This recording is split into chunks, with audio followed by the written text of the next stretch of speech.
Здравейте всички, моето име е Майнкейт Сапорт и днес ще правя моята кандидатура за Evilcraft.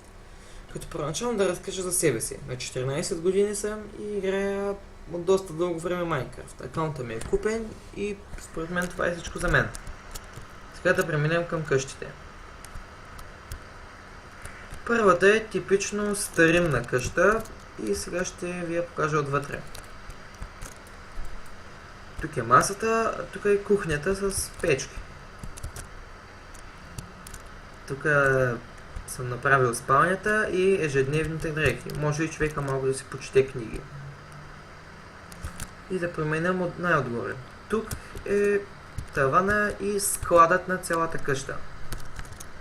Като виждам не съм много чистилив тук, но ще го подменям. Тук има дини, тикви. Това е жито за коня. Така.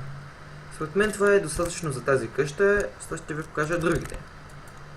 Излизам тук. Тук е наблюдателната кула. Тя започва от тук и на всеки ред има по един етаж. И можете да видите от всякаква височина. И накрая има един последен ред и тук, от който може да се види от най-високата част на кулата. Сега, извинете, малко ми лагна. Сега, нека да ви покажа тази къща. Тази според мен вратата и самата къща е доста добре декорирана отвънка. Сега нека да ви я покажем отвътре. Тук са брелинг стандовете, които създават отварите, а тук са казаните, в които е пълна водата.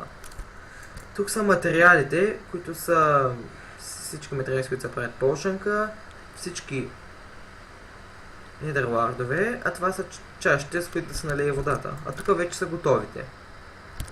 Така, да излезем и от тук. Сега, ако виждате пътя е тук от калдъра ми пръст, но и тук има път, който отвежда до скръшно място, където може да си омагьосте или както ви викате енчантните оръжия или инструменти или всякаква броня. Така, нека да продължим нататък. Така, разгледахме половината част от къщата. Това е добре за сега. Така, да преминем към центъра, който е едно голямо кварцово дърво, място за бабки и традиционно взиране в дървото. Някакви лечебни свойства има сигурно. Така, това е къщата, една от главните къщи на цялото село, където като влезете вътре, килим, място за дрехите, като обувки такива.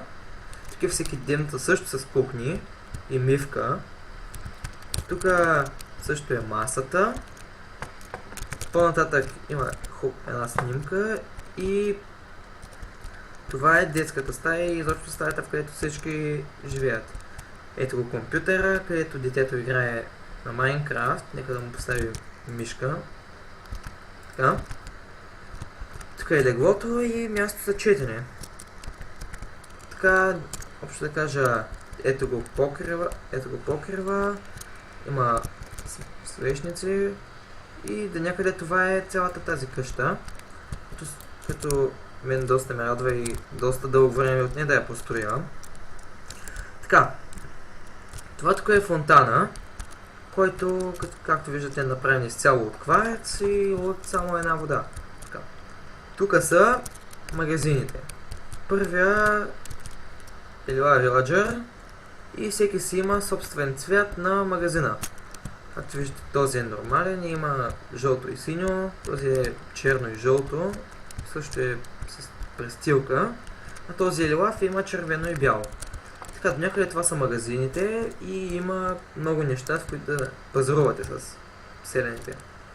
И така, последното е обиколката измината, която съм подготвил доста дълго време и може би това е най-трудното нещо, което съм правил.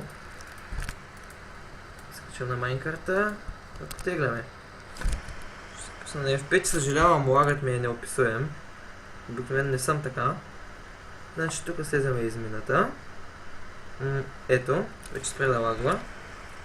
Така, тук е пътя измежду лавата, както виждате лампи, намираме руди. Тук беше доста опасен участък. Ето пак вървим така. И се движим по релсите. Вече сме почти към края. Съжалявам, просто промених времето. Пак малко ми лагва. Извините. И което? Ето, значи...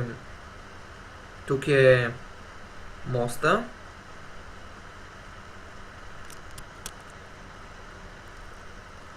Който се движим, за да прекусим реката без да минаваме под вода, изглежда. Че така де, продължаваме още напред. Така се изкачваме. Съжалявам, просто малко ми лаги и не се движа много бързо. Така ето, забързахме се. И това беше обиколката измината. Надявам се да ви е харесало и ако ме приемете,